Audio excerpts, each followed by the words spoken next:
Welcome to the Soulful CXO. I'm your host, Dr. Rebecca Wynn. We are pleased to have with us today Dr. Cavoukian. Anne is the Executive Director of Global Privacy and Security by Design Center, is recognized as one of the world's top privacy experts, and previously served an unprecedented 3 terms as the Information Security Commissioner of Ontario, Canada. She is well known as the creator of Privacy by Design, which has been translated into over 40 languages. Privacy by Design has been included in EU, General Data Protection, and many countries and states' privacy laws and regulations. Additionally, she's the author of 2 books, The Privacy Payoff, How Successful Business Build Customer Trust with Tyler Hamilton, and Who Knows Safeguarding Your Privacy and Network World with Don Tefscott. She's also written numerous articles and op-eds, is on many boards, is a highly sought-after speaker advisor, and has been awarded numerous awards in cybersecurity, privacy, technology, AI, leadership, lifetime achievement, including being awarded the Meritorious Service Medal for her outstanding work in creating Privacy by Design and taking it global. Dr. Anne, my mentor and friend, welcome to the show. Thank you so much, Rebecca. It's a pleasure to be here. And for our audience who doesn't know, Anne was my very first guest on my show when I first started the show, and now she's my 50th guest. So thank you so much for returning for our second season. Oh, I look forward to it always.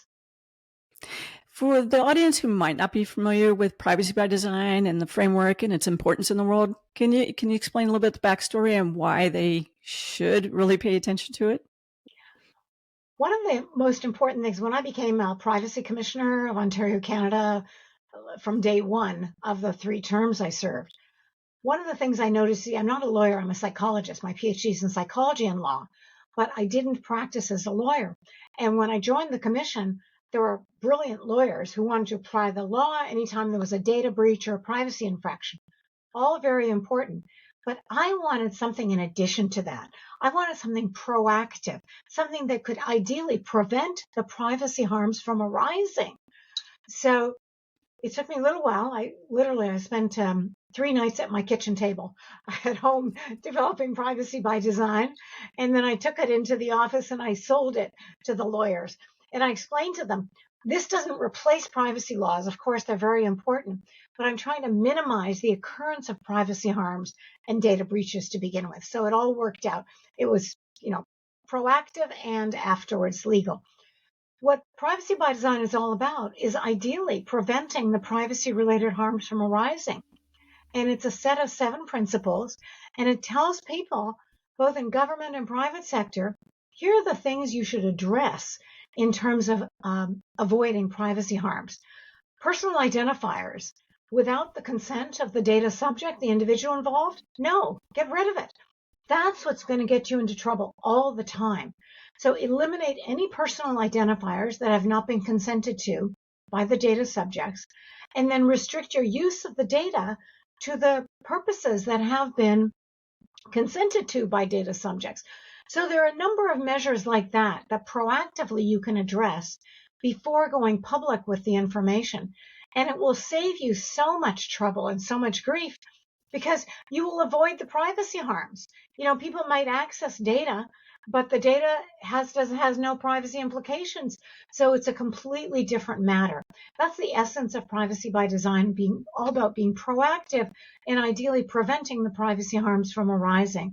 And I should tell you, because I'm very excited about this, just a few months ago, Privacy by Design was labeled and embraced by the ISO, the International Standards Organization, which is huge. They're based in Europe, and so many people follow the ISO, so that when they embraced Privacy by Design and then included it as an ISO, I get contacted regularly anyway, but now from all around the world, I'm getting all these contacts because of the new ISO classification. So I'm delighted.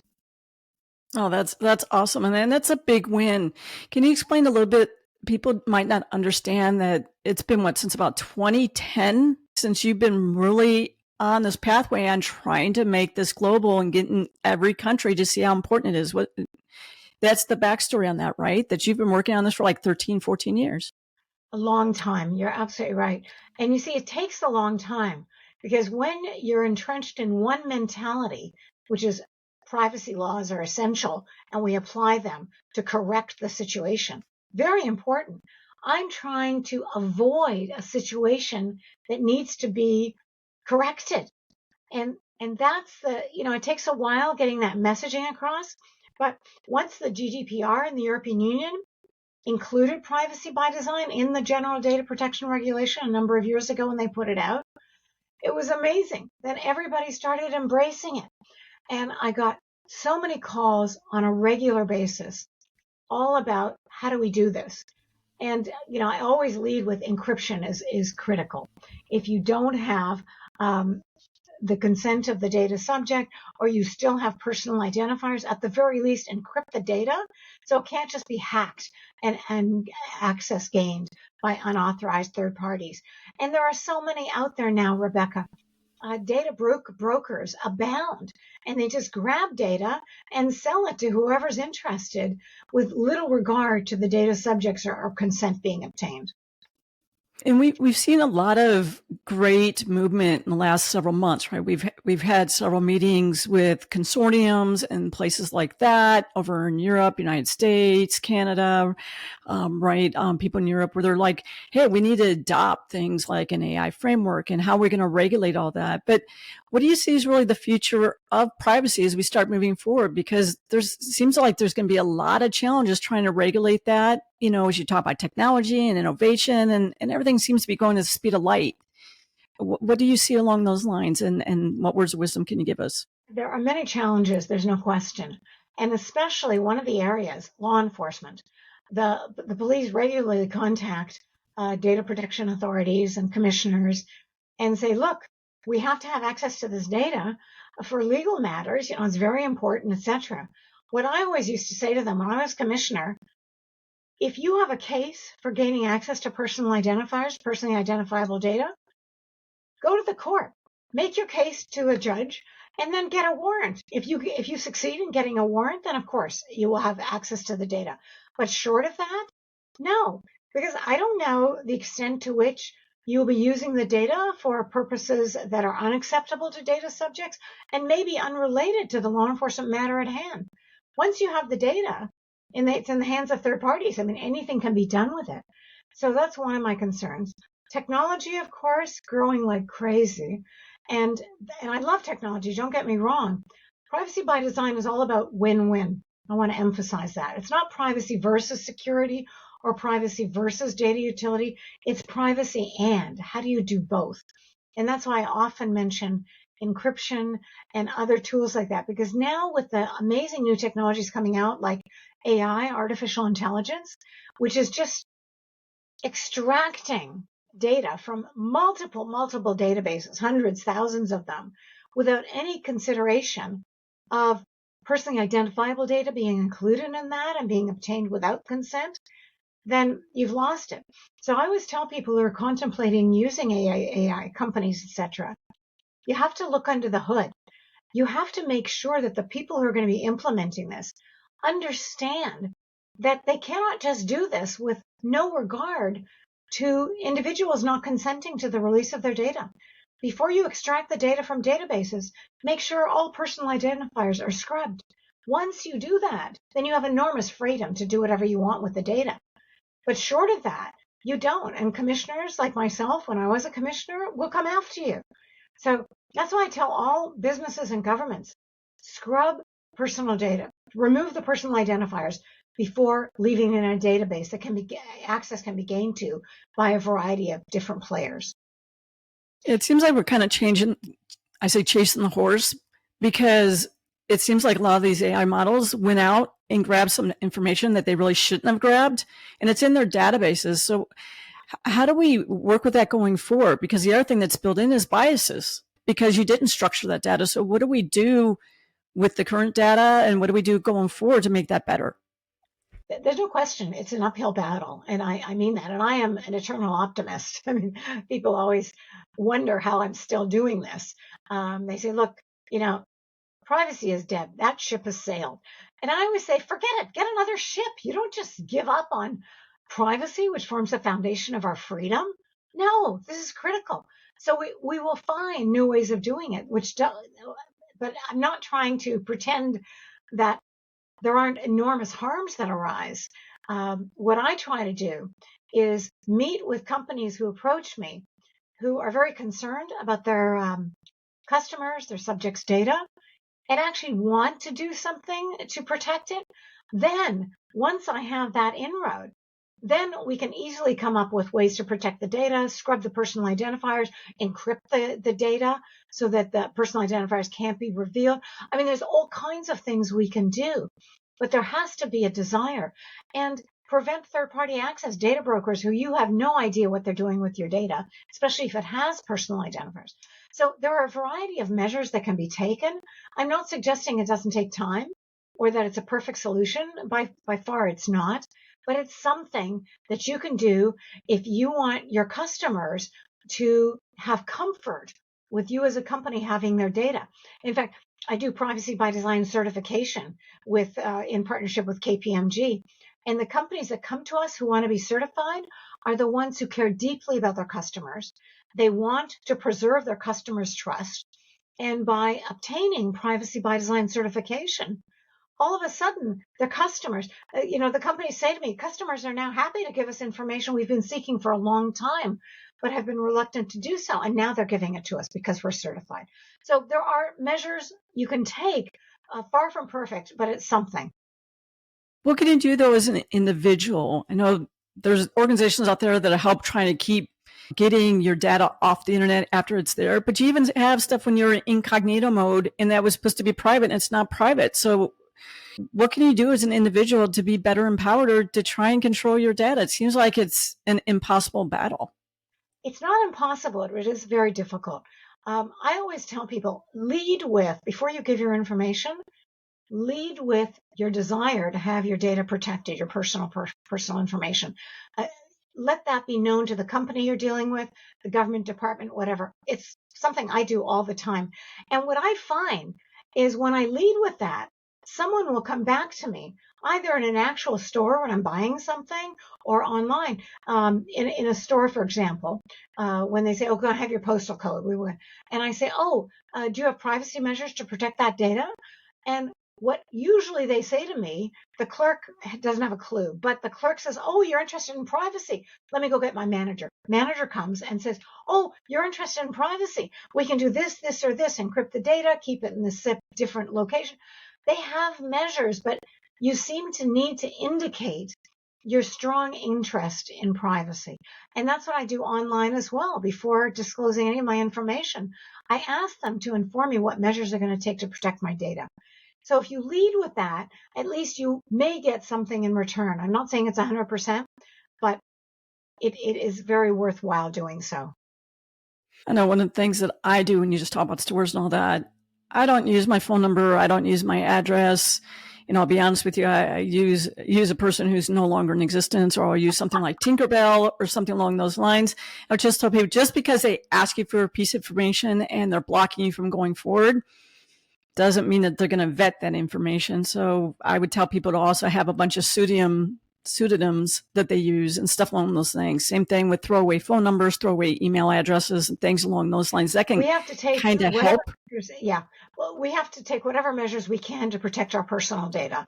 As I keep reminding people, personal data, it's your data. And if you don't want it shared or disclosed to third parties, you have every right to protect that data by whatever means you choose. Yeah, I have a quick question too about that. When we talk about terms and conditions, one of the things is that people will sign up for a service and you read that term and conditions, and it seems like as soon as you sign up, we've updated. But they don't always are very good about calling out what they changed in that update, and not everybody is very good about, it seems like every other nanosecond, they do an update to read those. So you might have signed up for a service where maybe they're using your data to you in a respectful manner, but that new terms and conditions says, you know what? We can sell your data to anybody we want. And by the way, we're going to re-enable all the privacy settings that you disabled. How do you recommend that people reconcile that? For me, least once a year, twice a year, I go through every single service that I've used. And I'm like, am I using them, not using them? And I dump out. And then I do the opt out request, data delete. And I actually copy legal and compliance as well, just in case, along with the privacy departments. But Rick, how do you tell people to try and do that more effectively as a user? And it takes so long, and most people won't do it. One of the things I do is before I sign up, I talk to whoever the organizer is of the terms and conditions, the site I'm on, and I tell them, these are the terms and conditions. I'm consenting to this. Will you inform me when they're changed? Because if you're not going to inform me, I'm going to go to the privacy commissioner and I'm going to report you. Something to that effect. And trust me, they will inform you. That's been my experience. So I always say lead with your strong concern for privacy. Lead with the fact that you're consenting to these terms and conditions, but that's it. And if they change, you want to be notified and you want to be able to withdraw your data, things of that nature. So I always find being very vocal about these measures go a long, long way. What do you see happening on the collaboration front? Do you see it being more and more towards, like we saw in December and November, as a global collaboration on bigger organizations and governments to try and help us, not only as companies, but as individuals? Or do you see us going where, we're going to have 225 different privacy regulations and AI regulations and things along those lines? What do you see if you had a crystal ball? There will be a lot of diversity, there's no question. But increasingly now, there seems to be a convergence. Like, for example, AI. A number of countries are developing their own AI data protection laws and merging with others. So the EU, the European Union, is merging now with the US. They're talking together about reconciling their respective AI privacy laws and data protection laws. And other countries are doing this as well. So hopefully what I'm seeing for the future, just like when the GDPR came out, a lot of countries wanted to be, in line with the GDPR so that they could facilitate trade and data exchange, etc. I'm hoping the same will happen with new technologies like AI, data privacy technologies, etc., that there will be some convergence in the laws, the legal measures being introduced so that individuals don't have to, follow dozens of laws all around the world, which is impossible, or constantly have to upgrade their sites. Hopefully, there will be more convergence, which will make it a little easier for individuals to have their privacy protected. Is there other technologies that are on your forefront? I know one of the things I'm looking at is the quantum computing, the new standards that are coming out or already have been out. One thing is we see with AI and with the bigger computers and being able to get through algorithms quicker, a lot of the old encryption models going forward in maybe 3, 5, 7 years, that is in flux on what people actually think. Depends who you talk to, if it's going to be 3 years or if it's going to be 30 years on those encryptions to be out of compliance. But what do you think along those lines? What do you see things like emerging technologies that are on your radar? I know quantum computing is one that's on mine. Quantum computing is amazing. I mean, and let me be clear, the positives of these technologies, quantum computing, artificial intelligence, are enormous. There are enormous benefits to these as well. That's why privacy by design is never privacy versus these technologies, is how do you bake it in so that the two can operate together? And that's my hope, that in all of these measures, you will have understanding that there have to be some privacy protective measures built in. And then that will, in fact, enhance the value of the new technologies being introduced, because countries all around the world are very concerned about privacy and data protection. It's not just the US or Canada, Europe, Brazil, the EU, all around the world, Australia. It's interesting. Brazil just introduced a new privacy law last year, and they've included my privacy by design framework in it. I do calls, media interviews all the time, weekly. And they've asked me to teach courses down at Brazil at the university on this via Zoom, I should add. One of these days I want to go there live. So there is a lot of interest in finding ways to preserve the emergence of amazing new technologies and wed privacy into the process. We can do this. We just have to put it on people's radar that this is doable. I tweet the daily stories of the day, and and I have a large Twitter following, and invariably someone will come on and tweet back to me and say, "Lady, give it up. That ship has sailed." And I say, "Get another friggin' ship. You don't give up on privacy, which forms the foundation of our freedom." And they tweet back and they say, "Oh, is that possible? Tell me how." So there is interest once you dispel people of the belief that it's impossible to do. Nothing's impossible. You never give up on freedom. You worked with smart cities and in privacy, and recently we've seen the news how using AI to try and go ahead and police in these instances where we've had people with AI facial recognition has been wrong. It's been sunglasses or something like that. And we've seen people get arrested, initially put in jail when it wasn't them because of relying so much on AI recognition. And I think that does tie into kind of smart cities and privacy and these cameras and all that. What do you see along those lines, and what you have concern? That concerns me. I don't want to be arrested just because I walked down the street and I didn't do anything. I totally agree with you. And it's not just AI facial recognition. It's facial recognition, period. In England, for example, in the EU, in England, they have more facial recognition cameras than anywhere that I'm aware of.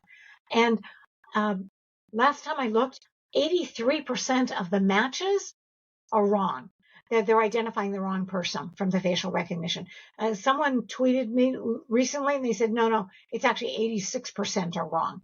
It's over 80% of the matches are incorrect. So they'd identify you and me as having robbed something when it's not us because they have our facial image from these cameras on the streets, etc.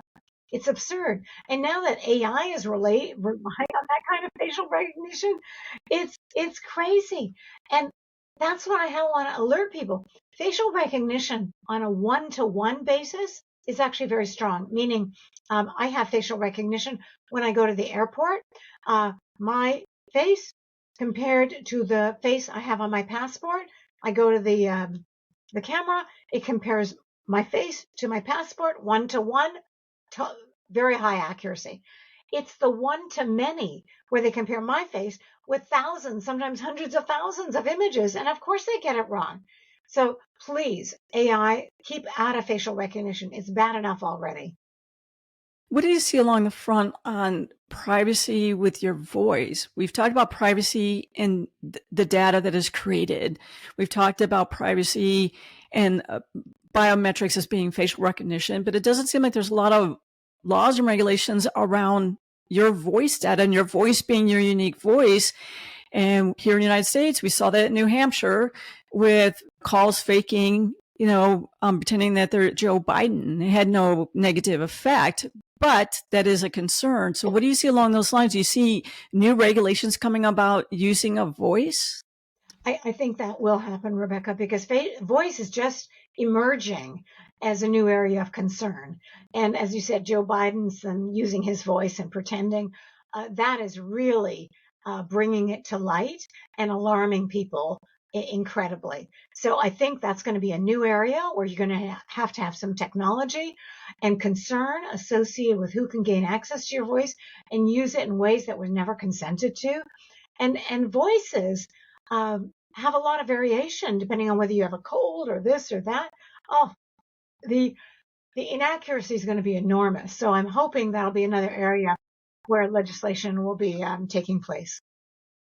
Yeah, another question about you on data. One thing that I keep telling people, I don't understand when you can send an email and you can have an embedded data key that expires off the email. You can do that in a text message and you can do it over a couple other mediums.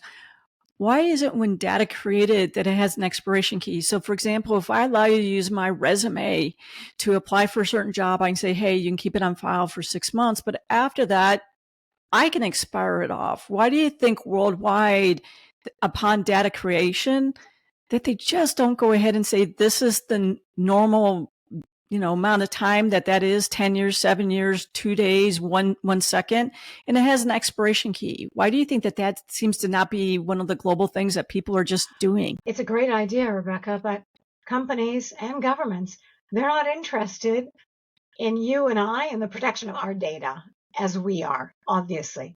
So one of the reasons I mentioned privacy by design certification, those companies, they're the companies who are keenly interested in different ways of protecting their customers' data, and they get rewarded for that.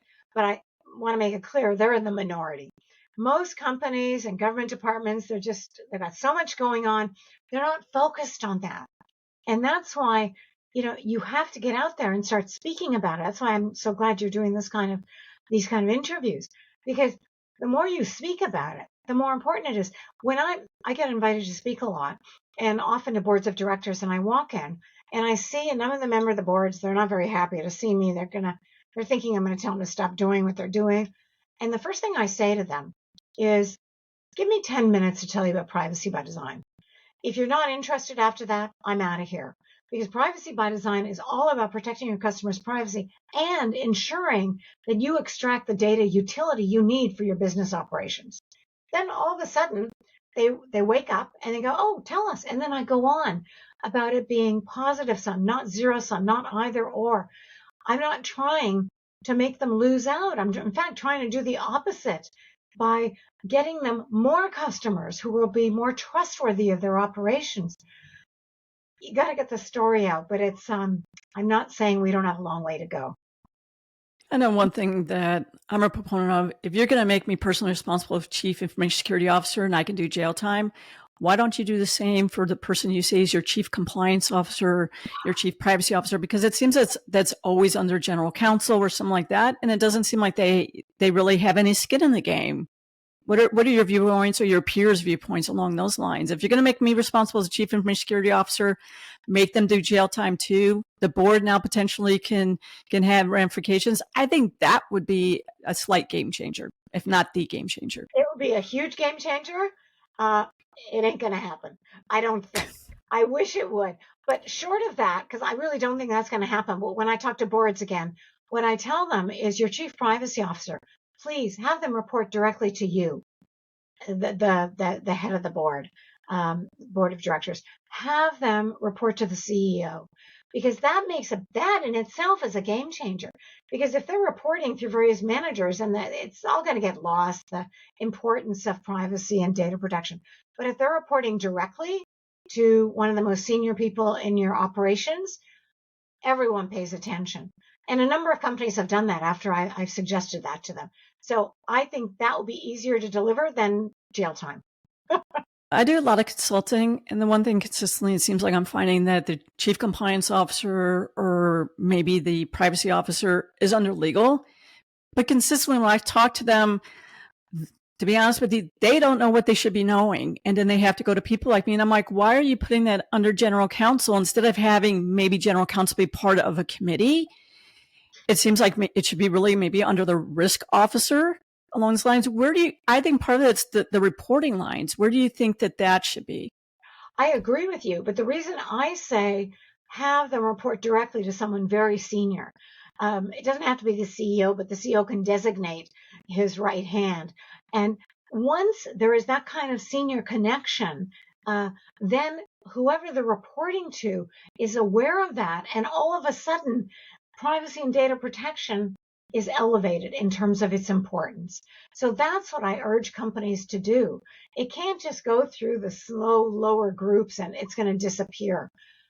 Give it some foresight, some senior direction, and have them report directly to the top.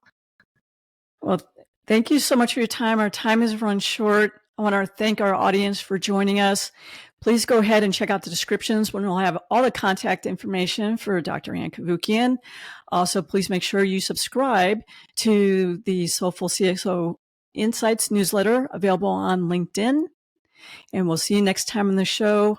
Dr. Ann, thank you so much for your inspiration, everything you do for the world for privacy by design, and sharing your insights with us today. You're so kind. Many thanks, Rebecca. It was always a pleasure.